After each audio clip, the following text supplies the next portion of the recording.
welcome to my day 65 progression guide. So for today, unfortunately, we did not get a level increase. Starting out, you want to go to your artificial island, then you want to go back to build, and then you want to hit claim, because remember, you can only hold your resources for 24 hours. Also today, my bosses and my common enemies respawn, so it was quite a busy day for me, and you see that I'm already upgrading most of my houses. I do want to go ahead and point out the Pawpaw House, since it uses supply materials. I recommend that you only buy the SSR relics this week, that way you can try to push your house to level 9, because if we can get all our houses to level 9 by the time Vera comes out, that's going to be helpful, since everything's going to be resetting every Monday. But just make sure you look at all the other materials, so be aware of my energy materials for the pumpkin house, and then for the machine pod, I just need to be aware of my metal materials. But besides that, you want to do Mia's kitchen, and then you want to do your bounties. Next, we have vitality, and with the executor training going on, you really want to make sure that you're doing your joint operations and your dimensional trials, because it gives double rewards. So for today, we got access to boots, and the matrices are not that great, but hey, if you can get a 4-set 0, it's not the end of the world. But I want to go ahead and tell you guys my findings. I ended up doing this last night, and we had 2 groups of 4, and between the 2 groups of 4, 2 people got matrices. I got 3 golden pieces of gear, and what we did, all of us just opened the 3rd box. So I recommend that you only open the 3rd box, because I feel that gives the best rewards. But let me know down in the comments, did you open up all the boxes, and how did your rewards turn out? But then we have intercell exploration, so you want to see if you have any level 3 stargates, and then how you have any level 3 stargates is if you have 2 or more. But again, if you don't have enough vitality to do dimensional trials and joint operations, you might even want to skip level 3 stargates. Then I already mentioned dimensional trials, but just make sure it's difficulty 5. And then if you have absolutely nothing else to do, you can do space-time domains, but just make sure it's difficulty 5. Then don't forget to do your daily gifts. You want to go to the black market and talk to Hopkins. You want to go to Cetus Island and do the claw machine. Then you want to do your 2 ability trainings.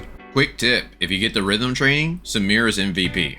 Next, you want to maintain your vehicle. So some of the best places is Astra Shelter. The next place would be Bangi Shelter. After that, we got the Black Market. And the best place, High Crows. Also attack any elemental rocks you see for crystals. So it looks like last night's patch was to fix the hacker problem. What was happening is hackers were joining people's parties and they were stealing people's gear and most of their items. So this has now been fixed and we're going to get 400 dark crystals for compensation. But if you were one of the people affected by this problem, they're asking if you can give them 7 working days to completely restore your items. So we have the Vera Preview event later today at 4 p.m. EDT. We're going to have the voice actor of Lin, Ruby, Nemesis, Mia, all hosting the event. I'm also going to be in a call with a bunch of other content creators so we can give our impressions of what we think about Vera. So look forward to my live stream later today so that way you can join in on the fun. But if unfortunately you missed the event, I'll give a highlighted version of what to expect in Vera, as well as include those codes because we all want free stuff. And it's official. It looks like Ruby is going to be our first limited banner character.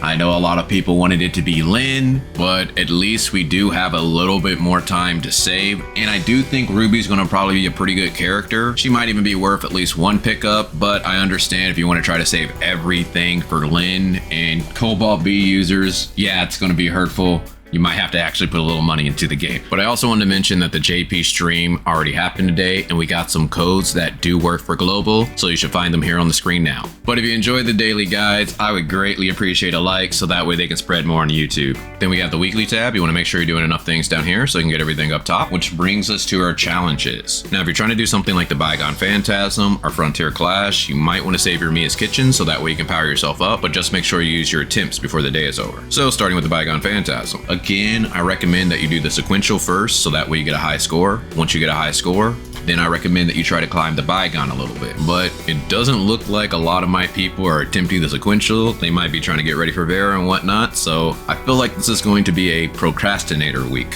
Frontier Clash, we got another attempt today, so you can go ahead and knock it out, or you can save it for the weekend. Void Rifts, if this is a first time boss for you, you want to go ahead and knock that out. Then we have the Wormhole. Today is the last day to knock this out to get that energy crystal dust, so make sure you go in there and try to complete this because it gives quite a bit of energy crystal dust. Then we have the raids. You want to make sure you knock all of this out because this gives lots of energy crystal dust and also crystal chunks. Apex League, if you're trying to reach Grand Marshal, you want to put a couple hours in each day. Then we have our daily buys, so you want to go to shop, hot, then buy your 2 vitality solutions. Now this is only if you can afford it, which brings us to the commissary. starting with the Crystal Dust store. You want to make sure you're buying your booster modules and your advancement modules for the week. Then when it comes to your golden crystal dust, I recommend that you buy the boots, but if you have a good pair of boots, then I recommend that you buy hand guards. And if you have a good pair of hand guards, then you can buy whatever else you want. The cruise store. Now the only thing I recommend is that you buy relic shards, and the relic shards that I recommend are Space-Time Rift, unless you have a level 3, or Omnium Shield. And how you get crew points is by doing your daily donations and knocking out your 4 missions for the week. But again, if you see password chests, you don't want to do it because you want to save those for Vera. Then we have the support store to where you want to get your 3 joint supply chips for the week. And how you get support points is by doing Frontier Clash Normal to where you get 375 support points, machine parts, and lots of experience. Or you can do Matrix Drills difficulty 1 and Team of 2 or Void Risk to get 150 support points. Or you can fight World Bosses, Force Decipher, get 100 support points, as well as machine parts. But besides that, you can go achievement hunting, explore the map, or go mount farming. Well, hopefully you guys enjoyed this. If so, feel free to join me for the Vera Livestream. But other than that, talk with you guys later.